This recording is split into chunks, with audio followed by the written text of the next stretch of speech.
Hello, everybody. Welcome to another installment of Random Parked with myself, Cone Dodger, Kurt J. Mac, and ZK. Hello. Hi. Holy crap! They said hello. This is groundbreaking, everybody. The show's taken off. Oh man, this is the show where we scour the internet to find some of the interesting and best car ads from around mostly the United States, unless we get really desperate. I have a story to start the week with.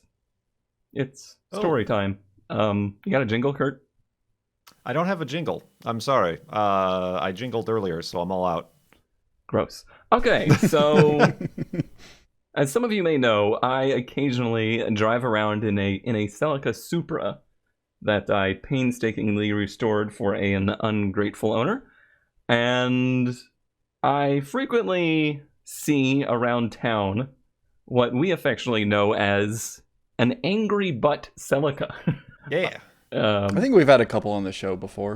I think we have seen some angry butts. What a phrase. Yeah, I see this car all the time. I usually park by it for, that desperate attempt to make a friend as a person that does not make friends. But it never happens. So today, I was driving the Audi. I parked next to it, and as I'm leaving, I parked, and as I'm leaving, I see the Celica parked next to it. So I scurry on out there as the awkward human being that I am, and I lean into the window, and the words out of my mouth are, "I take a lot of pictures of your car." From a great distance with a telephoto lens. Which did get a weird look, but I then said, because I park a Supra next to it, and I'm always, trying to figure out whose this is. And then this guy just gives me the most, shocked, exasperated look I've ever seen. And then he, holds up his phone and says, "My mom just sent me a picture of that car." Because Slag was out driving it, and, it was seen, he was sent the picture, and then I walked up and was like, "Yeah, I take a picture of your car with this car that you just got sent a picture of." It was quite surreal. It was a very interesting moment.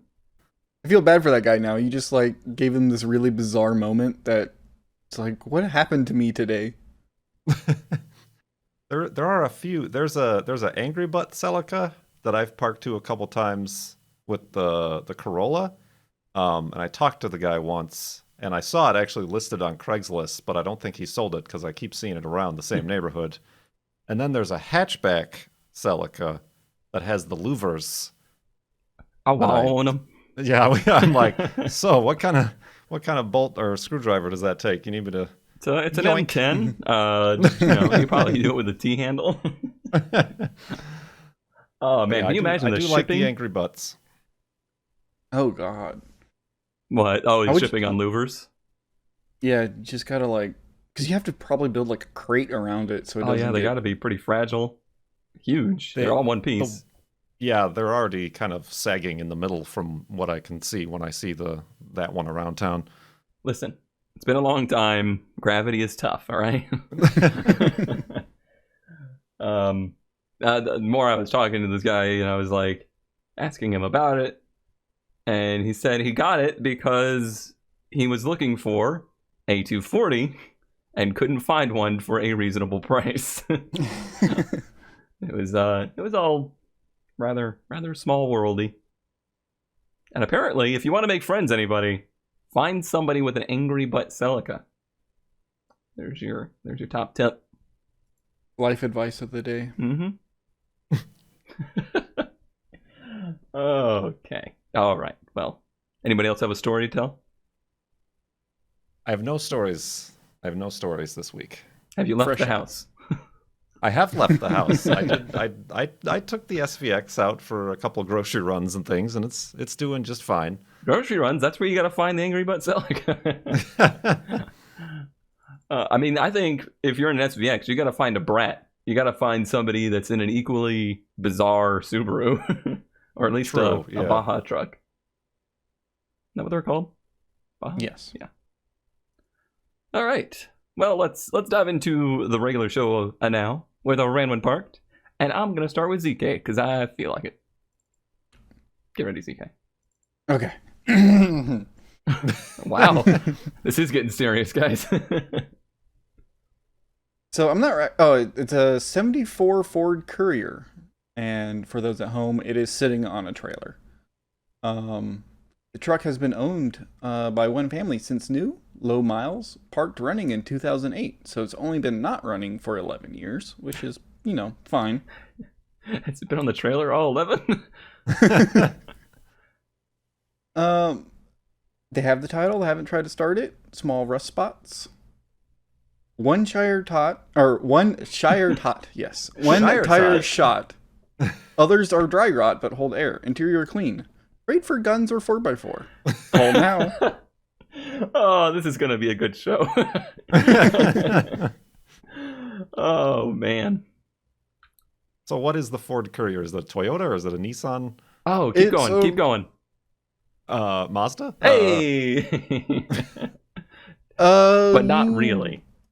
No. They are the Mazdas, but like this generation is weird because it might be a Ford, actually. My understanding is this generation is a Ford truck, but Mazda also built them, like similar versions of it. And that's kind of where Mazda's trucks came from. The main thing that's interesting for those of us that are maybe fans of the show Roadkill is that the Courier is the companion to what made the Repu, the rotary powered pickup. So there's the connection. But there was also Mazda pickups that had regular 4-cylinders look like this, but they're all Ford Mazdas. Yeah, it does seem like this generation was Mazda. Oh, it is Mazda. It's very confusing. I think so. It goes back and what forth. Year was that again? This is a 74. 74. Same year as the Datsun. Same year as the 620 we have. It's yellow. Kurt should love it. It's yellow. That's yellow. The can of brake fluid in the cup holder. Oh, concerning. Very nice. Not concerning. That means they they at least cared enough to put some brake fluid in it, right? I mean, it hasn't run in 11 years. It's fine. But it's also got like the nice mossy schmutz all over it. Yeah. Which there's patina, and then there's like the Rolling Stone look, where half of it gets moss and the other doesn't. It's got a club. They're very they're very into protecting this. They know what happened to the Maserati. Ooh. But other than being an automatic, like this thing is just, I don't know. I really like the rail side pickups. Yeah.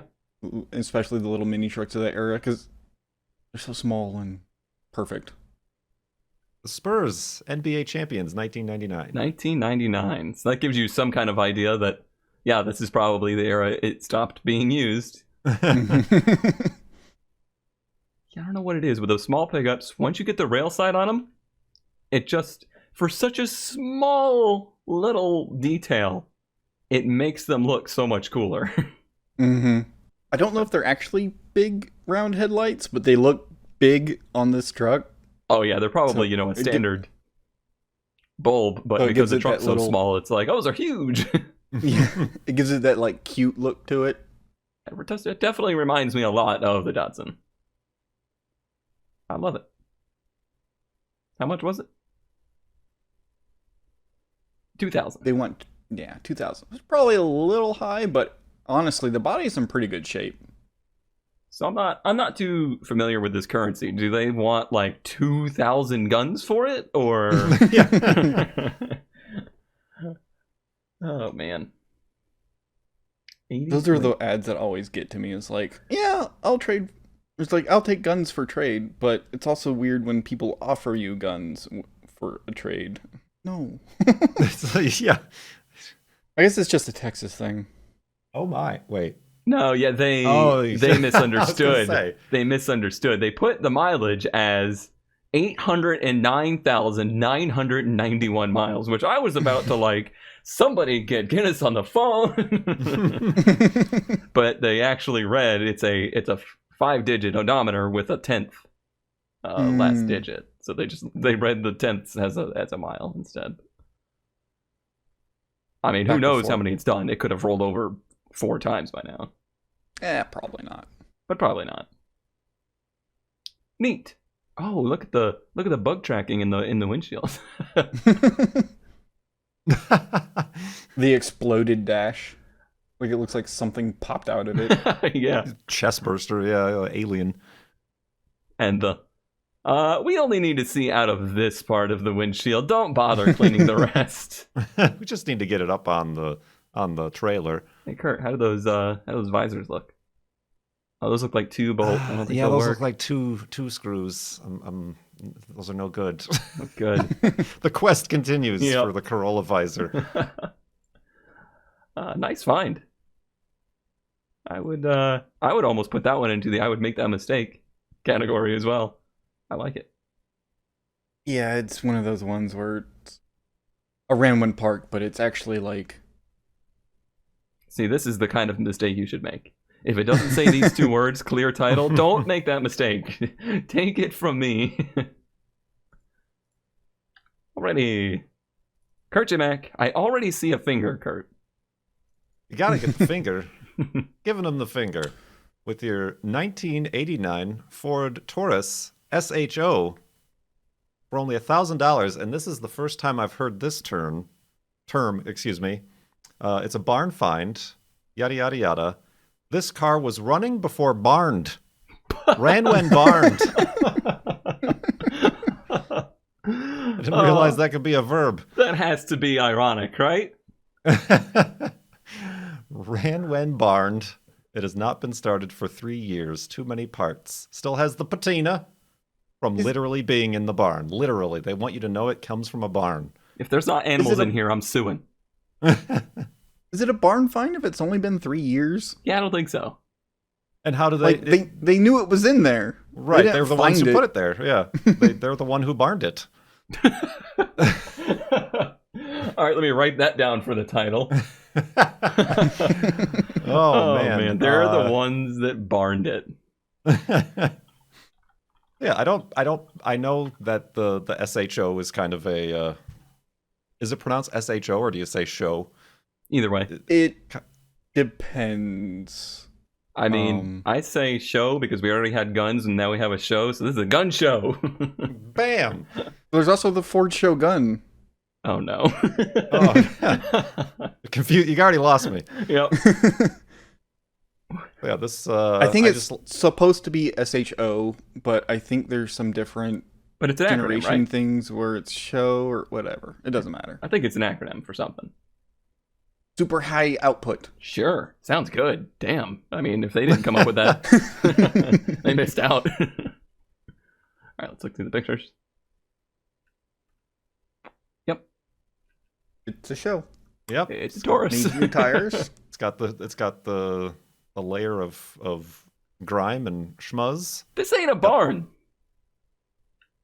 This is a garage. That's true. Perhaps this is after the garage. Oh, 2 fingers. Yeah, we got an extra finger, and not. Oh, We got got more parts. more cylinder heads. For those that know shows, this is the V6 generation. There's some. I No like the just shows, are they not nondescript here? Yeah, it's Picture just a of picture of boxes. boxes and a cabinet. with another finger. Oh, and another finger, so we're 3 fingers. Yep. and a shoe, I think. Oh man, we gotta quest now. Try to find somebody that covered up their license plate with their shoe instead of a finger. If I sell a car, I'm doing it. Well, these are neat. But they're neat only because of the engine. Mm-hmm. Is this... ZK probably knows the most about the engine, so I'll let him give us a nerd spiel on that. Okay, so he does this the... He knows nothing about Well, the okay. V6. No, because, yeah, this is the V6 one, because later they had the V8s, but those were the later models. So this is... I don't know why they decided to do this, but it's a dual overhead cam V6 with like tuned by Yamaha to have crazy variable length intake runners, which is the little spidery looking things on top. And essentially it's one of the most like race engines in a production car. Except for they put it in a front wheel drive family car for some reason. And you can get these with a manual. Oh, I can believe you? This one is a manual, Oh, really? at least according to the. Look at I don't think Barn. there's interior pictures. Yeah, I don't know if Yeah. there are interior pictures, No, unfortunately, but it but does says say manual. Right. I couldn't tell you if the clutch master cylinder is there because the funnel is there. So yeah, it's a neat engine. I don't know terribly much about them, but like you said, it's a race engine. Like it's it's got a closed deck. You know, it's got forged parts in it. I believe it was made to rev and make a lot of power up high, and it kind of did for the era, but nothing even for the era that would make you go like, wow, that's so much power. Yeah. It's just kind of over-engineered. It also seems to have an extra set of spark plug leads laying around in the engine bay. Oh, yeah. Like they're in the engine and they're on top of the engine. Just some spares. Yeah, you never know. Mm-hmm. Small reference here. This is the same Ford wasted spark system that the 240 uses. Yep. Now you know. Knowledge is power. Now There's you a lot know. There's some junkyard numbers there on the headlight bracket. Or core support? Or whatever that Oh, yeah. Yeah. That's probably, I don't know, because sometimes, from the factory they put numbers on things. But I would say it's probably a good tech tip. Like if you're looking at a car to buy it and you see like a whiteout marker writing on any parts, those are junkyard parts most of the time. So probably got hit. Yeah. In this case, it looks like they might have just replaced the headlight. Maybe, so, but that fender is cranked in a little bit. Yeah. But But the core SVX's support brand looks new fine. radiator has that. There's little numbers on it. Brand new. Brand new. Listen, for the car it is. Man, look at the size of that air filter. Yeah. I think that thing The is engines drawn. sound pretty good, though. Yeah, they do sound cool. The V6 sounds cool. The V8 sounds just, frankly, bizarre. As you would expect. Cool. That's all I have There to we say. go. It's cool. Ryan went barned. However, doesn't count, people. If you barn your car and you find your car, you did not find a barn find. Oh, man. All right. Right when parked. From me, I bring you today a scientific finding. Rather than, I couldn't find just one Ran When Parked that I liked. So I have here a collection. This one is a couple of Jeep CJ7s. We have here a Ford F600 from the 80s. We have a 1996 Dodge Neon. We have a 1975 Ford F500. Really not looking great for Fords, is it? A 1966 Chevrolet. There we go. A 1974 Ford F250. A 1998 Nissan Altima. A 1996 Ford Galaxy. I mean, 66? Sorry, 1966 Ford I was Galaxy. going to say, woo! And here's what I've learned. Everybody out there that is buying fertilizer, you gotta stop. Because the best way to get your plants to grow is to park a car next to it. Look at this. All this grass, that's not growing. It's not doing anything. The grass under the car, it's going crazy. This Galaxy, I mean, that grass is growing from the grill. Think of the nutrients that this must be providing. It's the only explanation. This Apparently, one, Jeeps are really good at fertilizing. this one, 9 months. All of this growth happened in just 9 months. That's impressive. It's the only explanation. There's a barn right behind there. He could have barned it himself. Oh man, really? This all stemmed from this ad, and I was just like, that happened in 9 months, huh? What you feeding that stuff? Then there's that Ford, that the 80s, F500 or whatever. Like, there's a lot of Ford there, and it grew a whole forest around it. Yeah, since this thing, the 90s probably. This thing, I mean, I feel like if what a scene it would be to get this thing to run, don't cut anything away, and just try to rip it out of the forest here. Oh man, this one's like wearing camouflage. He's on a undercover mission. Oh man, not only is this neon just so incredibly buried in vines, but also these hubcaps, though.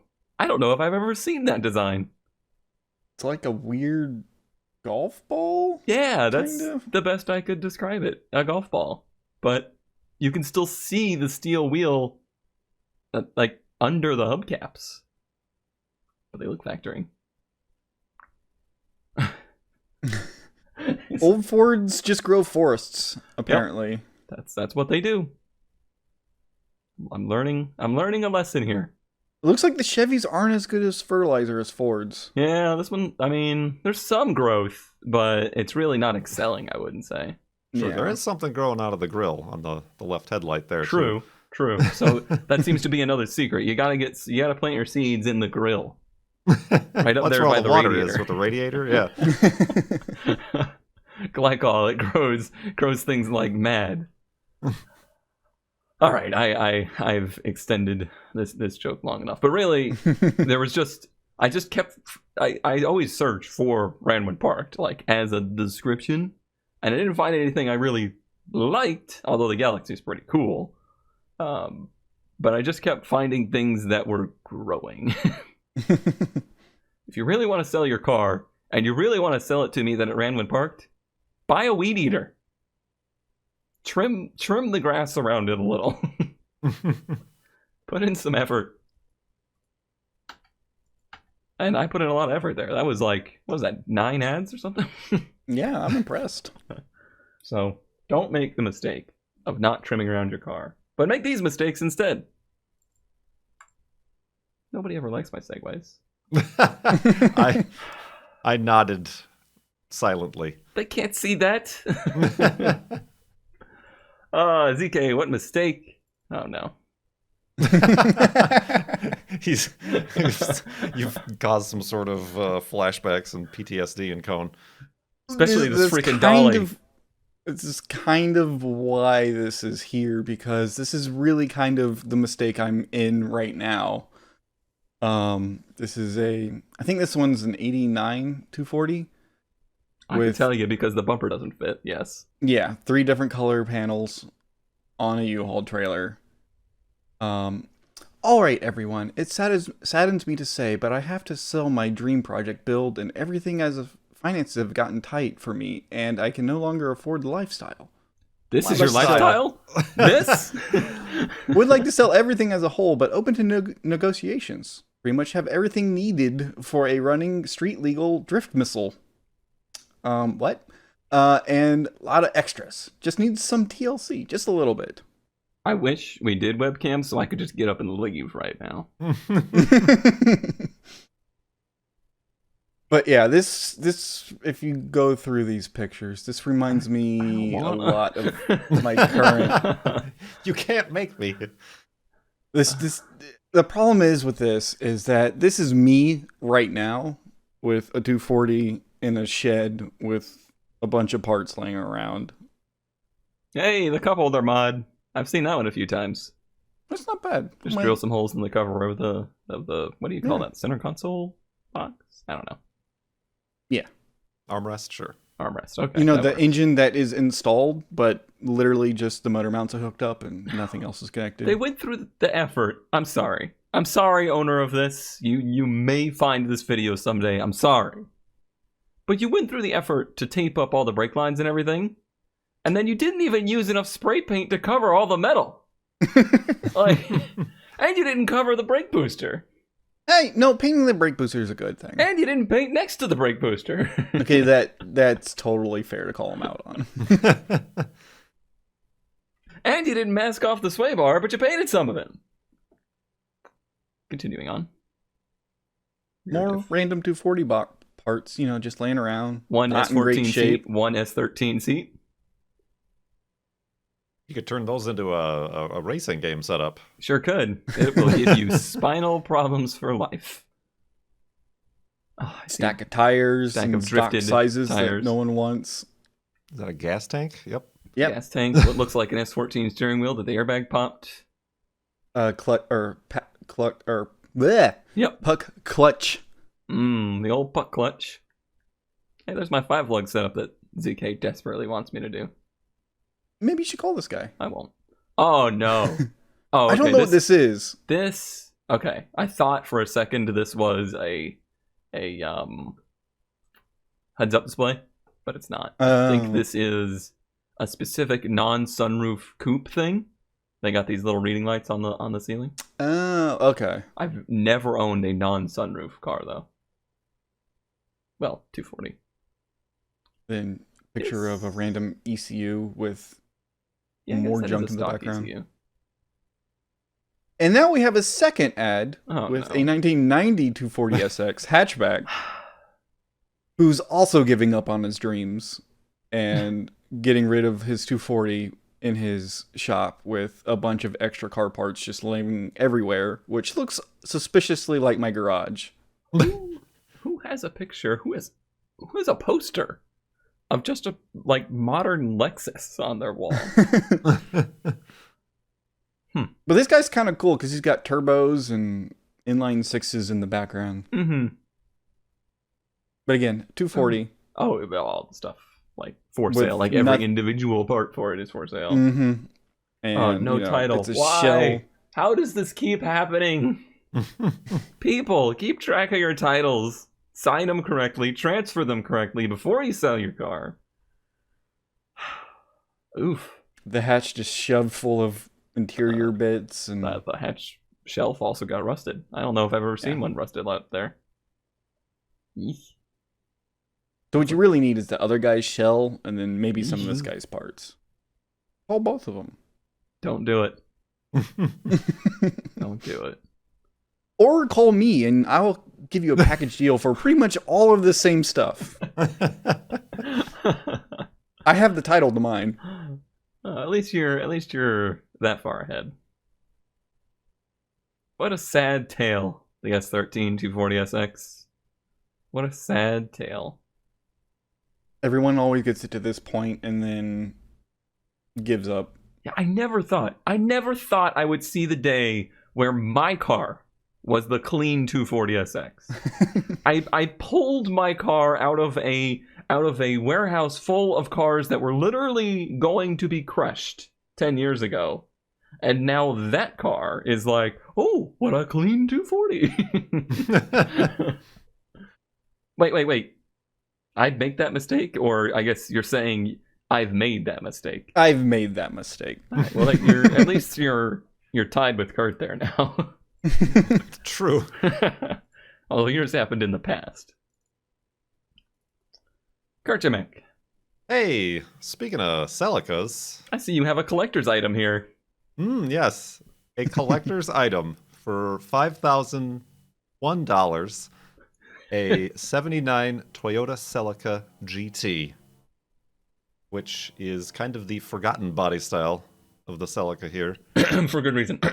Yeah, it's not pretty, but it's also, it could grow on me. For $5,000, no, but it's like the awkward teenage years between the first gen and then when they got into the more boxy, sharp-edged 80s design with the angry taillights. Right. This is second to last generation Celica before they went front-wheel drive.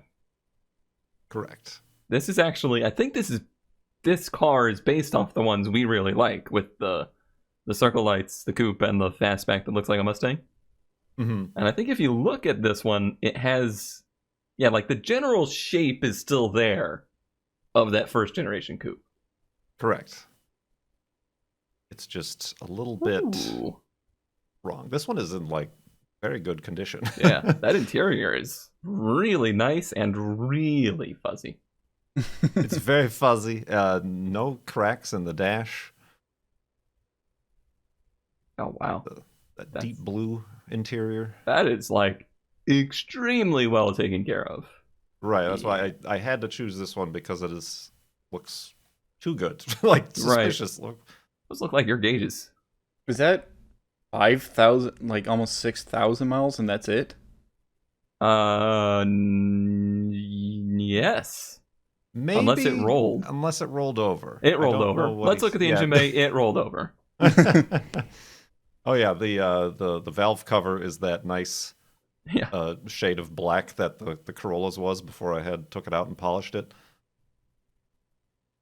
It looks supremely original in the engine bay. Mm-hmm. Mm-hmm. Is the rear brake master cylinder reservoir Empty? completely empty? Why is there two? Because I think this is front disc rear drum, and that's how they proportion them. Like the proportioning valve is part of the master cylinder, if I recall correctly. Yeah, the Weird. Corolla is the same way. Huh. I've always seen them combined. Huh. Well, Japanese. You know, from this angle, Right, see? it's not so bad. I feel like Only a front this lip angle. would really help. Like something to make this part not seem like a void would really help complete the Like front a end. nice chin spoiler. Yeah. I do really like the striping, like the decal striping there. I think the problem with his is that the side profile has a lot of that, like, 280ZX, like the 2+2s, where it looks like it just goes back further, like behind the B pillar it just goes straight back instead of curving down.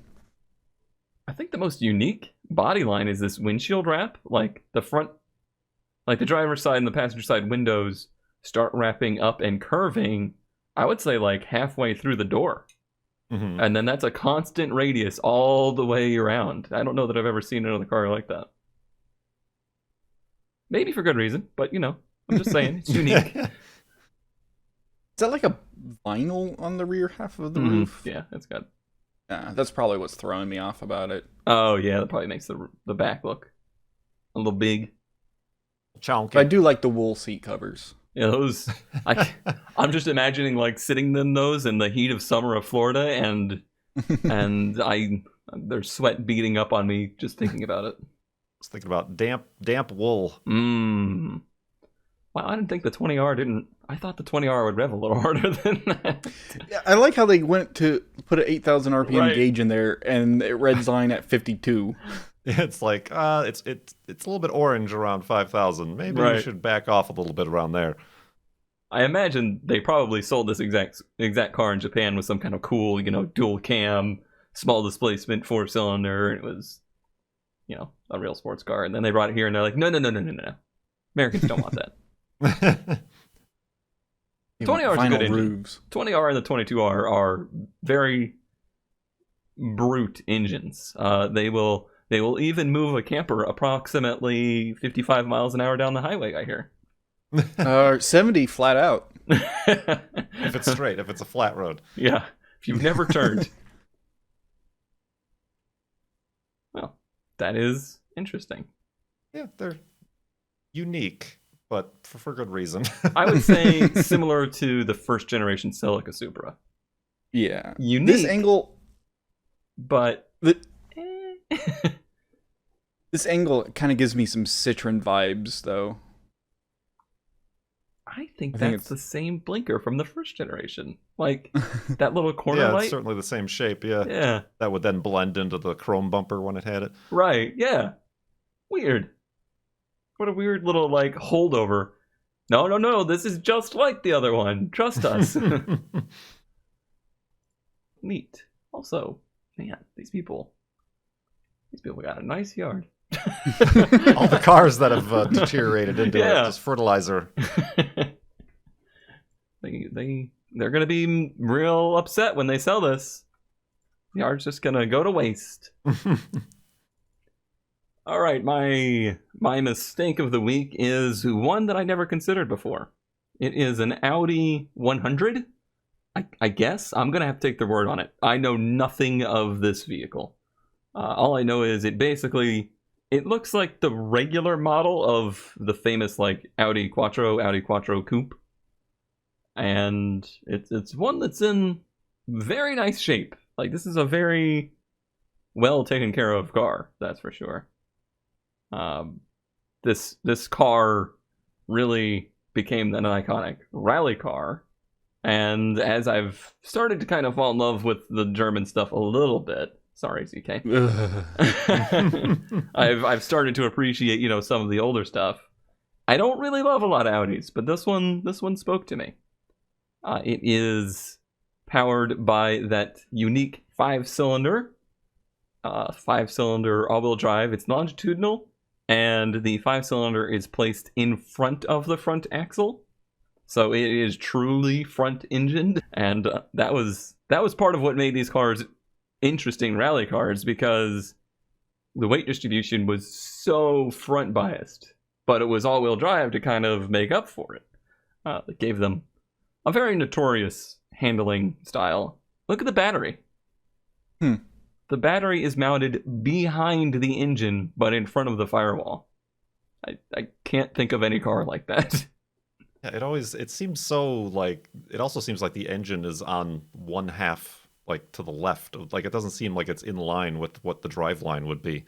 Right, it's almost like it's like a slant 6 or something like that. Right, it does slant over, which, don't get me and ZK started on that. We'll never stop. It's very similar to like the Porsche 944 engine, where it just kind of lays down on its side. Oh yeah, and like the radiator's on the right-hand side. It's not even in front. Yep, there's no room in front of it. Like, that engine is in the grill. If you rear-ended somebody, you'd have to replace the first cylinder. Other cool things is that they actually have with it the inline 5 turbo motor out of the real special Audi Quattros. But honestly, for me, I don't know if I would want it. I think I'd rather kind of keep it, as it is. I think it's a neat car. Just because it's so nice. Right, it's just so nice. Like, I'd hate to, like, not to, cut it up, but just make it not what it was anymore. But this is a good look of this engine. I don't know that I've ever actually seen this engine, like, in the flesh. It's pretty wild. I like the Audi stamp with the VW stamp as well. I like how it's upside down compared to where it says turbo. Oh, it is. I hadn't noticed that. Yeah. Huh. They're giving you something to read from both sides. Little turbo tucked down under there. There's a good view of that slant. Oh, it's so tiny little turbo. It's so tiny. Look at that opening. But these were hot cars back then. Like, that car was making some serious power for the day. Is that 2 oil filters? No. This is the oil return. Okay. Yeah. I like the body style. It's chonky, but it's a coupe. Yeah. And it's got that long hood. Mm-hmm. If this had, like, not Audi drivetrain in it, but that's also what makes it special. Yes, I see it has a car phone. It's from the 80s. And a CB radio. And a CB. This is a Radwood winner, that's for sure. Yeah, you're not going to lose contact with anybody in this car. It's just one that sometimes I look for specific cars. This was one I was just scrolling through and I was like, wait, what? What is this? Who is this? It's neat. It's like $6,500, so it's a little expensive for a random purchase car, but it's something that I feel like you could actually probably just use this car. This looks like a dailyable car, even if it is German, ZK. I was just gonna say, like, what parts would you? We don't worry about that kind of stuff. Does Pelican Parts even carry stuff for this? Because this seems like a really oddball to me. Like, I don't know how many of these they actually made. I mean, it was a pretty popular car. I think that it was more But how many popular are in left? Europe.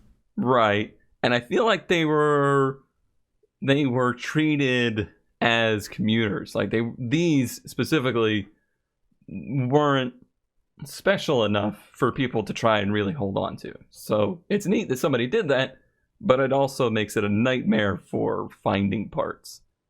I think this person knows a guy or Could is be. well informed, because like look at that like great front radiator hose. That looks like it was brand new, recently replaced. Right. So maybe it's probably parts are expensive but easy to get. Maybe. Of. Look at this fuel injection system. Oh, is that No, that's the you oil. I think. No, those look like hard lines. Is there a better picture of that engine? It's No, not this one doesn't fuel have 'em. injection, is it? It just says fuel injection on it. Those are injectors, my dude. Yeah. 100%. It's not diesel, is it? There are some diesel. I'm looking at like the Wikipedia. There were 852,000 100s, Audi 100s made. Oh, So, they made a bunch of them then. yeah, Yeah, not I mean, rare. it was worldwide, but It was the Audi car of the day. This was not like their special car. There was sedan versions, there was wagon versions. I want to say that that's kind of mechanical fuel injection, or maybe it's just like early high pressure fuel injection. However, what is this over here then? This is exhaust side, so that's probably spark plugs. Yeah, that's spark plug wires there. So that's 100% fuel lines. But it seems like it's mechanically fed. So it's got spark plugs. It's not diesel. We're good. Everybody, we're clear. Woo. We're all good. What a mystery. I hope there's somebody out there that's like an Audi 100 fanatic or something that can give us more information on these, because this is one I would just like to know more about. So much so that's in my garage. It's not. I wish. No. Yeah, Who please would tell do me. that? Please tell me if this car I just bought is a diesel or not.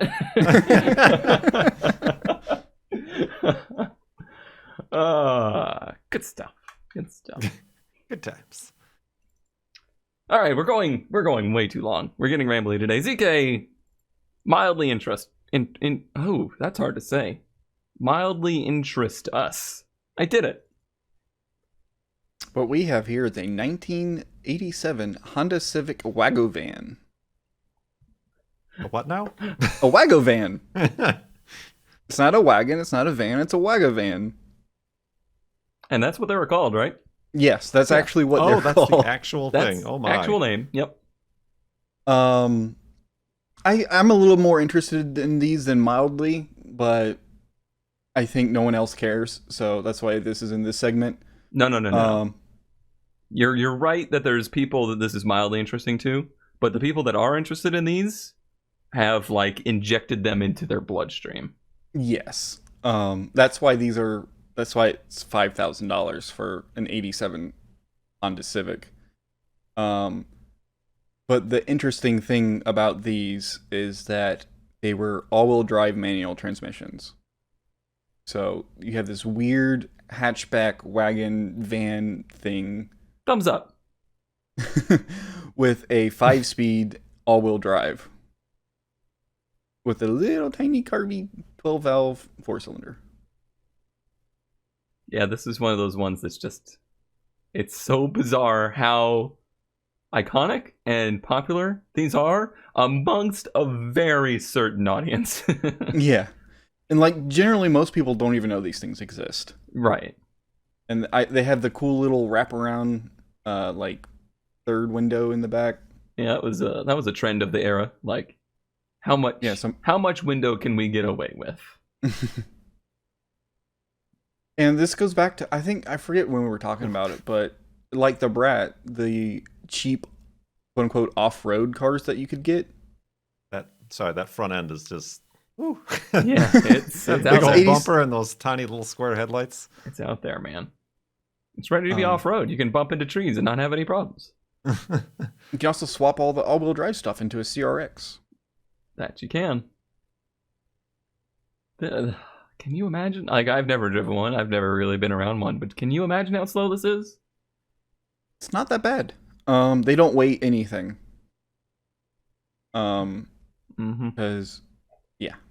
He says he gets 40 to 45 miles a gallon. Yeah, everybody says that. I believe him. Just drove it to Marfa, then Big Bend and back, and it did excellent. Shoot dang. Shoot dang. Something about the word or the name Marfa just really did it for me. Marfa down to Big Bend. Take a left at the come and go. These are actually places. I'm sure they are, but they got names. They're fun to say. Wagon vans are a very unique little nugget. And this one's in pretty good shape. It's in decent shape. I wouldn't call it like It's clean. not rusty. It's complete. Yeah. Look at those vacuum lines. Look at them. Look at them. Yeah. It's a plate of spaghetti. Yeah, because that's the vacuum reservoir because of all the things that it has to. Yeah, and it's only got 1.2 liters. These 1.5. I think are 1.5s. 1.5. 1.5 or 1.6. Of probably like 8-to-1 compression. Yeah, they're a D series, which is cool because you can just swap in later stuff, like and they bolt in, and then you have 120 horsepower. Yeah. The only one I've ever seen of these was, I believe, a B16 swapped one, and that was pretty cool. So I'll give you that. Well, Izimoto did one with like it was either 400 or 700 horsepower,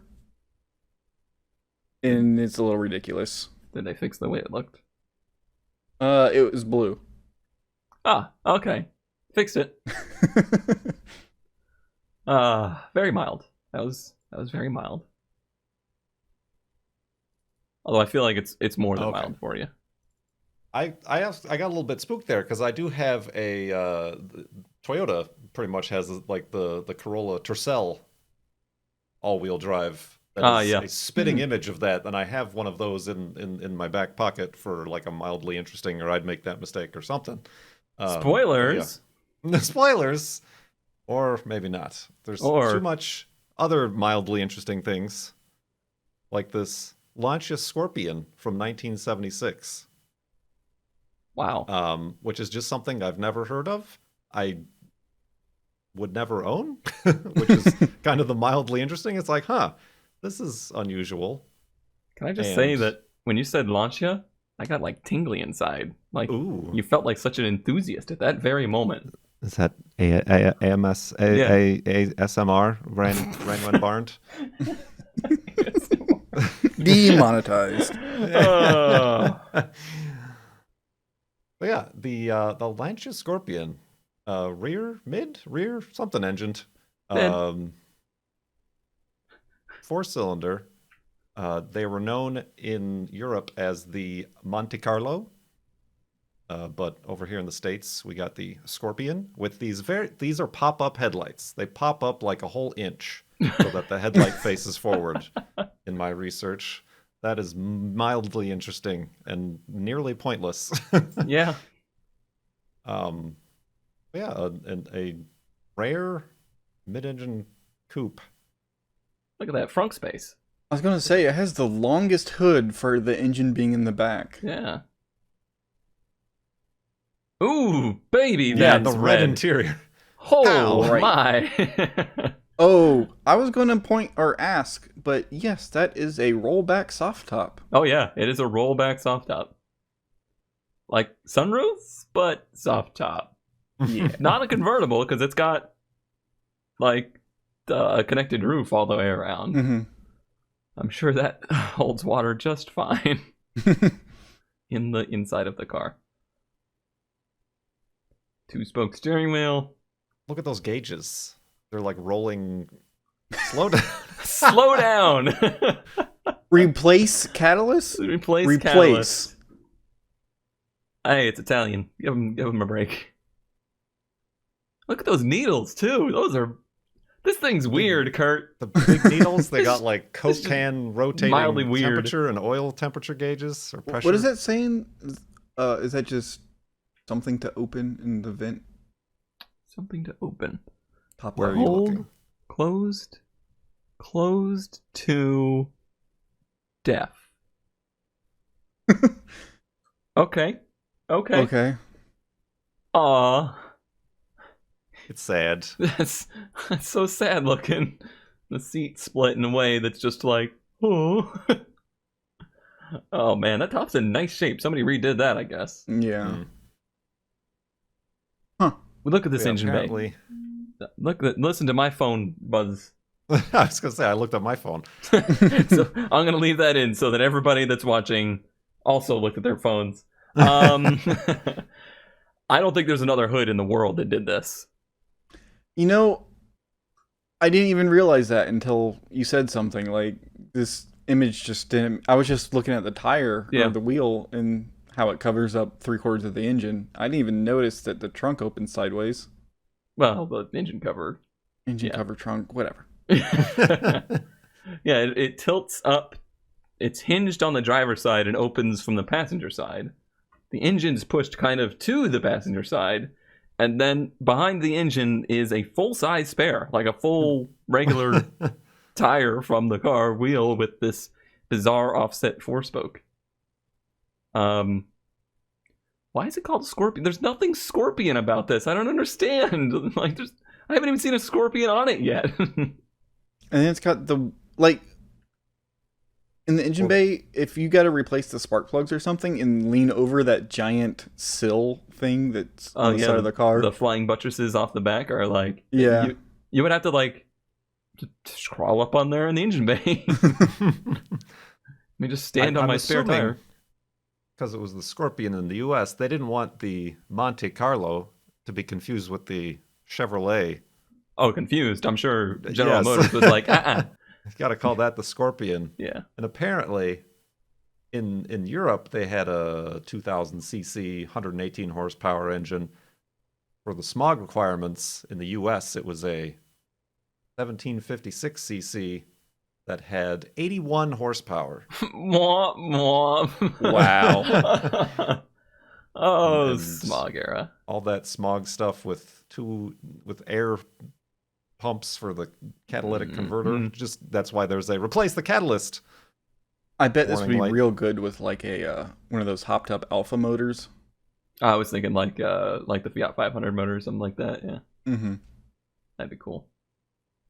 10 grand? 10 for grand. 80 horsepower? There must be a market for them, or someone convinced there's a market for them. Looking for 10,000 or best offer, might trade. Not interested in American cars or trucks. Too large for my garage. Nor any boats. Well, you already said that. American cars. Oh, man. Cool.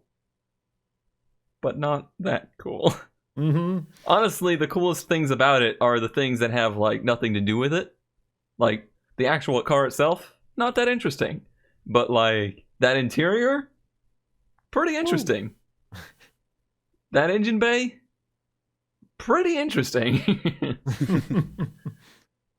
As a whole, Yeah. It's no Integrale, that's for sure. Hank Scorpio, you are ridiculous. You are. I have to entertain myself somehow. Mhm. All right, let me mildly interest you. Oh. This is one of those from the bank.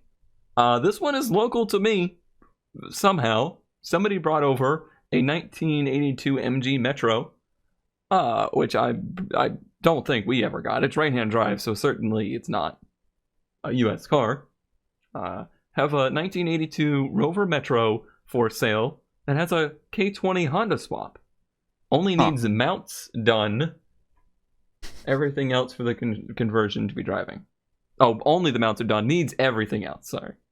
So the engine's in there, but it doesn't run. It doesn't drive anything. That's it. So the easy part is done. Correct. It's mildly interesting because Why? they took a car that's an MG or a Rover from there to here. that's a front-wheel drive small hatchback, and they put a Honda 4-cylinder in it, right? Mm-hmm. Isn't that just a Honda?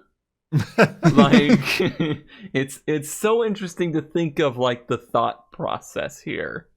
Just because there doesn't seem to be, in the 2 pictures that were provided, the third picture is basically just the butt. It's got a tow hitch. It's got a tow hitch.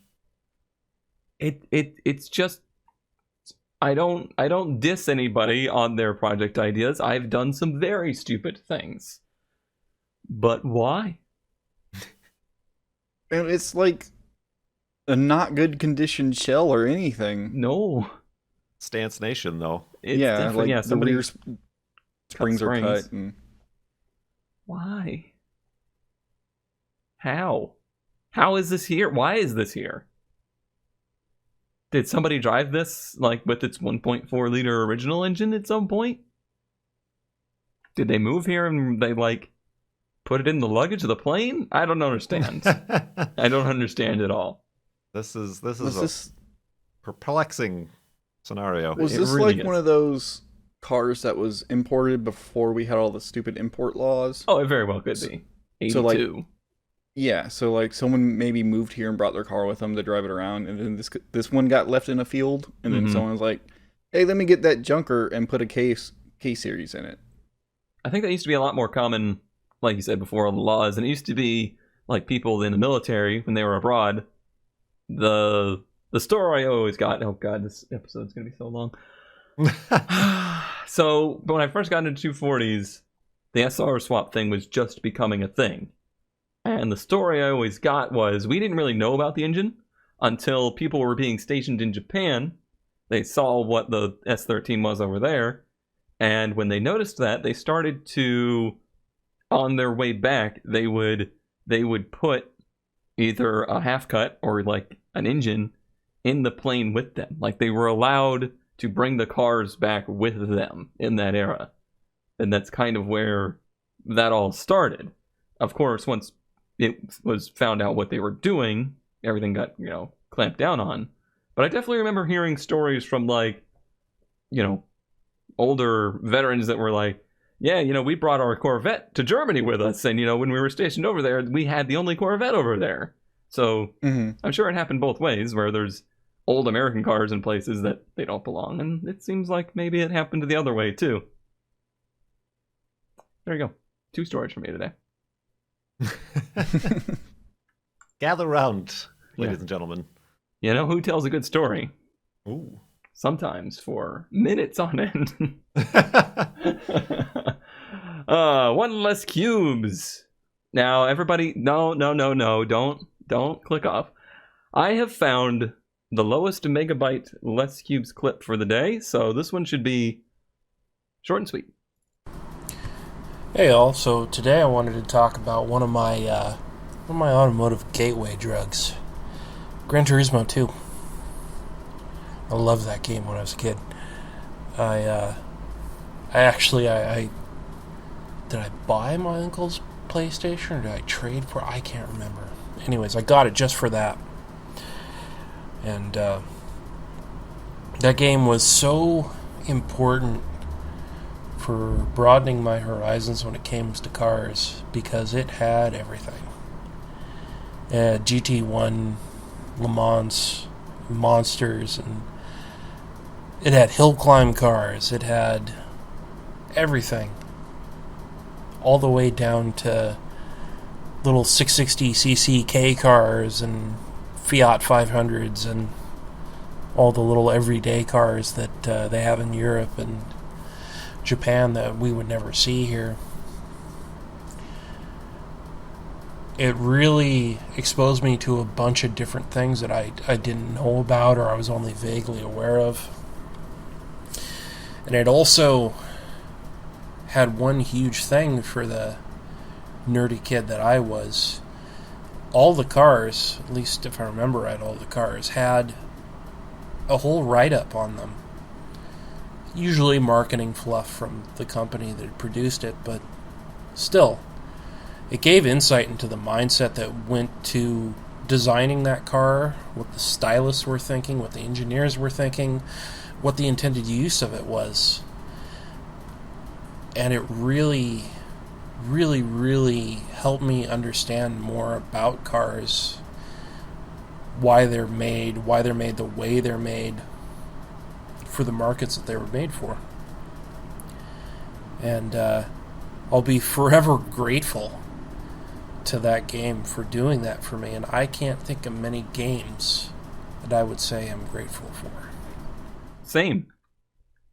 Yeah. me. I never had a PlayStation, but I had friends that did and had Gran Turismo, and like, I think he brought up a good point or mentioned, because GT2 came out in 99. Yeah.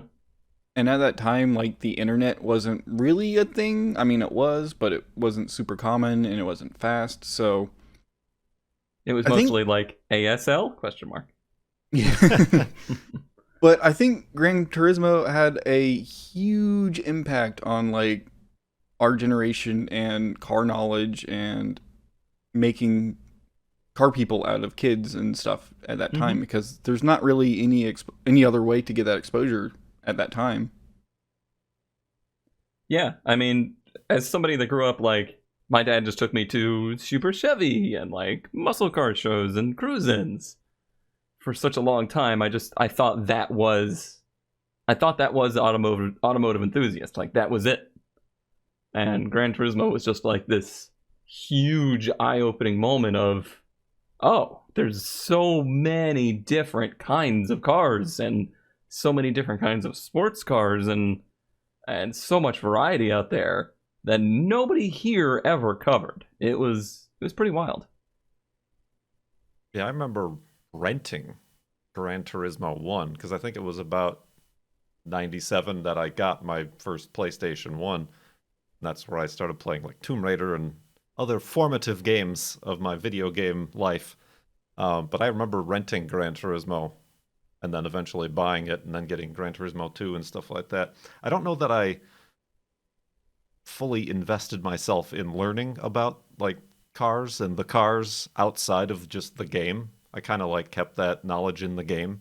But it certainly, I think what it opened my eyes to was more like, instead of just NASCAR was the only racing I knew about, oval racing and things like that. So road courses, hill climb, like Cube said, and things, different styles of racing that it opened my eyes to, I think. Yeah, and I guess not only just the different kinds of racing, but also I think my favorite part for me was all the information they provided, like you said. Like, when you looked at a car, it didn't matter if it was a used car, you know, the cheapest car, you'd always start the game with a certain amount of money, and you'd have to make that choice of, like, which of these 2,000 credit cars am I going to buy? And you know, you had your choice between a 3-cylinder Daihatsu or whatever, and, you know, some tiny little Honda or, you know, cars I'd never heard of. They still had pages of information about that car on there. And for me, I think a lot of my playtime was literally just going through every single car in the game and reading everything about it. It's probably the most I ever read in my life because I hate reading. And I just thought that was just so cool. And I definitely was going to, I was what, 99 we said?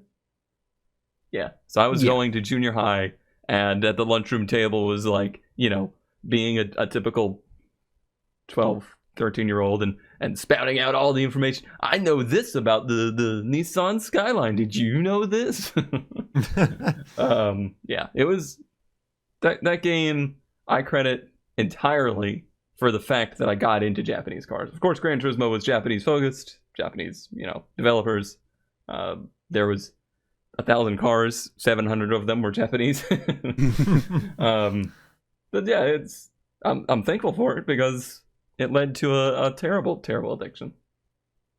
My first car that I bought in the game, in the career mode, was the 4th gen Prelude.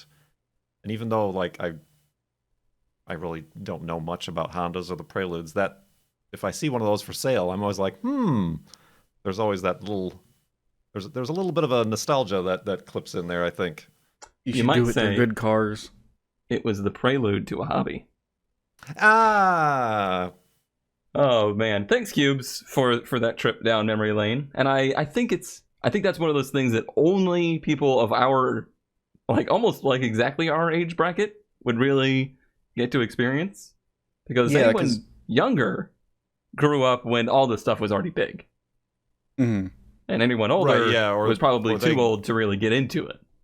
or they were informed by This is previous to Fast and Furious stuff, and might even have informed the popularity of Fast and Furious. Is Definitely. how Gran Turismo brought all that stuff over. Yep. I mean, even the Need for Speed games before Gran Turismo, it was Italian cars, it was German cars, it was American cars.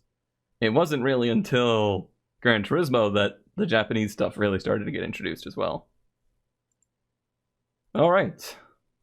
Yeah, again, that's certainly one of those things that anytime I see Gran Turismo or I play Gran Turismo, I don't necessarily love the game anymore, like the new ones, but I always feel like GT2 and GT4 and those early ones were special for having such a big influence. It's cool. All right, before this becomes a 2-hour video, time for the best ads of the week. I will be putting a poll in a card on the video where you can vote for who had the best ad. Last week I did not word it that way. I just said who had the best ad. And I think that might have skewed the votes a little bit, because Kurt had a really good ad, but it wasn't his best ad. Best ad? But Kurt, Oh. either way, has won the first week of the best ads. It was Yay. surprisingly close. It was close. It was close. I mean, me and ZK were tied pretty much the entire time. Mm-hmm. So we'll see. We'll see if Kurt can keep up that winning way. But first, Not we this start week. with ZK. Ooh. What I have is a 1985 Ferrari Testarossa replica. A mighty fine replica. This In is thumbnail, the- I was convinced. Best replica of any Ferrari I've ever seen ever. And can you guess what it's based on? Oh, it's got to be a Fiero. Yep, it's a 85 Fiero. For Ferrario. Ferrari. Ferrario. Ferrario And- Speedwagon. And this is, like I said, literally the best replica I've ever seen. It has the one giveaway that every one of them always has. The wheel arches. The I was ride gonna say, height the ride height seems is a little always too high. Wow. They did a good job, and they did some things like those are supposedly real wheels too. Mm-hmm. They look it. Oh God. Oh, and the interior is trash. There's Gauge no cluster. dash. Yeah, there's no gauge cluster. It's just a wheel and a wiring loom. How It's fast got- we going? Huh? It's got like the stock Fiero radio. But it's the boss. Huh. Man, visually it's long and the roof is a little But Yeah, it's not 100%, but it's with some effort you could get it there, I think. yeah, like it's got the right mirrors on it. Yeah, That I'm gonna guess the seat ain't bolted in. I hope not. It is facing the wrong kind of direction. Right, yeah, it's facing towards the driver. I mean, this shot. If you put that shot on Instagram, people would be like, wow. Well, it's interesting. Aren't these all like kits? I wonder. Oh, like, yeah. How? I mean, there must then be more of these kits elsewhere that look Well- convincing. But sometimes it's like they make the kits, but that's only like 20% of the factor. The rest of it's like fitting it and making Yeah. sure all the seams line up and The kit is one sanding thing. and Execution Bondo is and- another. Mhm. Adding little details like the front chin spoiler thing. And But this was signed by the Michael Schumacher. seal of approval. And this yeah, is a real one. This is a picture that- of a real one I included, just so yeah, you could. that compare. really does. Wow, that's really good. It's bad, but really good. Like back to Mhm. back. Dang. Like the louvers on the side are really close. What a silly thing to get wrong in that they put the front blinkers on upside down. And that's why they don't fit in the hole. How much does he want for it? Just $15,000. no. It's $14,995. Or best offer. And it does Or have he'll also take he'll take some trades. Oh, okay. Guns? No guns. Aw. Can be a Dang. lot of guns. And it does have a V8 Chevy in it, so it's not like the original Fiero Iron Duke or anything. Mm-hmm. Wow. The fact that it has no gauges is That's baffling to me. They spent all their money and time on the outside and Right. then gave up. How many RPM? Let me feel this wire real quick. Yeah, it should spark once Just every... put it in your mouth, and depending on how buzzing it is. Dot quote. All right. A good entry. Kerche Mac. God damn it. Oh, man. I almost forgot.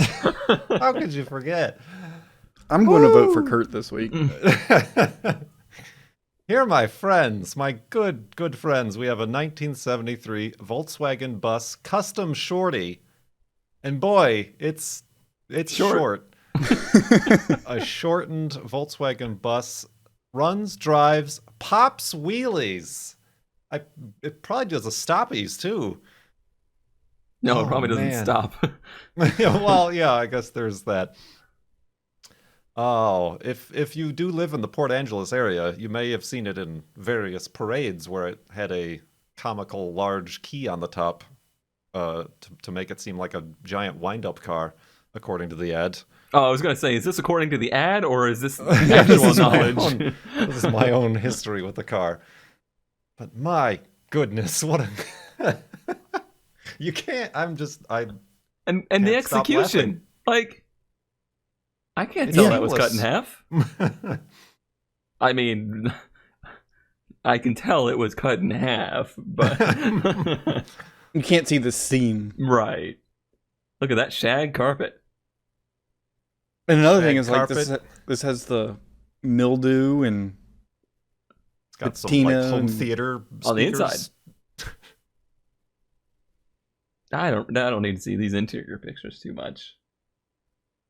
just sell it from this picture. oh, hey, there's your Audi. Oh yeah, hey. Oh, Look at all the bugs. There's never one bug. Well, there's one bug in our yard for now. But no, yeah, the people that bug, they bug a lot. hmm they get infested, you could say, with bugs. Mhm.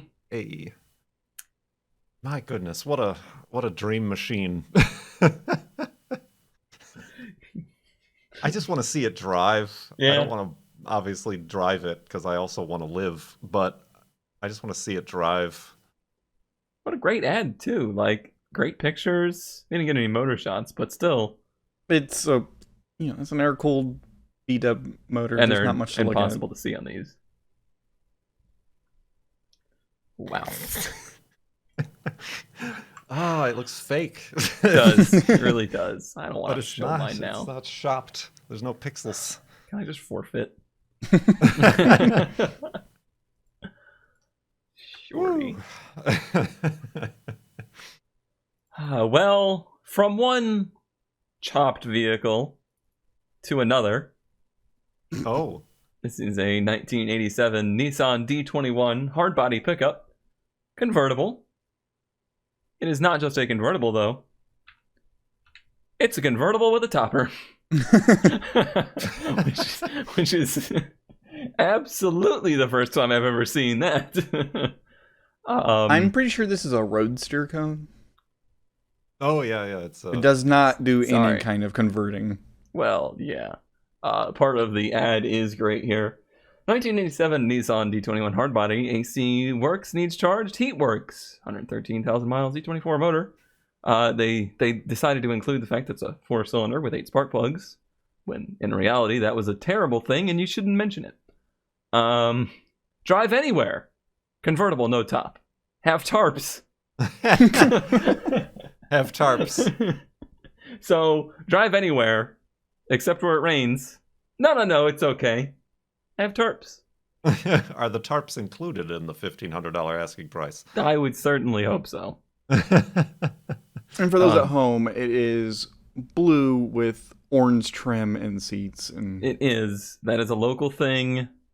Florida Gators are blue and orange, and people that gator are obsessive with those colors. So I have to assume. Got some form of front splitter, according to that first picture. Yeah, it's basically... Hold on, there's a better... Yeah. It looks like they hit somebody, something fell off of their car, and they decided to keep it. Yeah, it just looks like another piece of a bumper or a fender. I'm curious the aerodynamics of driving without a top and then having the bed topper that presumably fills with air and then tries to blow it back. should be sealed at the Yeah, front it's of got the a topper. window there. Like, that's a Are window. those sealed or don't Yeah, those yeah, look they are. sealed in the butt front. up to the back of a truck? Oh, okay. Yeah. Well, today Kurt learned. I did. But I guess it's a T-top now. It's like a Targa with the topper on. With no targa. Yeah. This was a big thing. Like, cutting the top off of mini trucks. Probably because Dodge did it. Like, Dodge made a convertible Dakota. So people were like, ooh, that's a good idea. No. Sign me up. Yep. There it is. I like how they included the picture from like 10 years ago when the paint was still fresh. Still nice. But yeah, the thing was still hanging off the front. And the No. interior is matching in its blue and orange, by the way. Well, I mean, I guess if there's some Gator fans out there, I might get some votes, but it's gonna be rough. Oh, well. Good stuff. Oh, well. Good stuff, everybody. Good try, old I sport. won't get the trophy this week. Wait, there's a trophy? Yeah, wait. Oh, We have to ship man. it back and forth. Yeah. Yeah, it's like the Stanley Cup. Yeah. But it gives you tetanus. Good show, everybody. I give this one an A+ rating. Keep that GPA score up Yep. near the 4.0 mark. Thanks. So we'll try. Thanks, Dad. All right, everybody, I hope you enjoyed. Get your votes in there on the card on YouTube if you would like to vote. But that is it for this week. We will see you next time. Buy a shirt. Bye. Shirts. Shirts.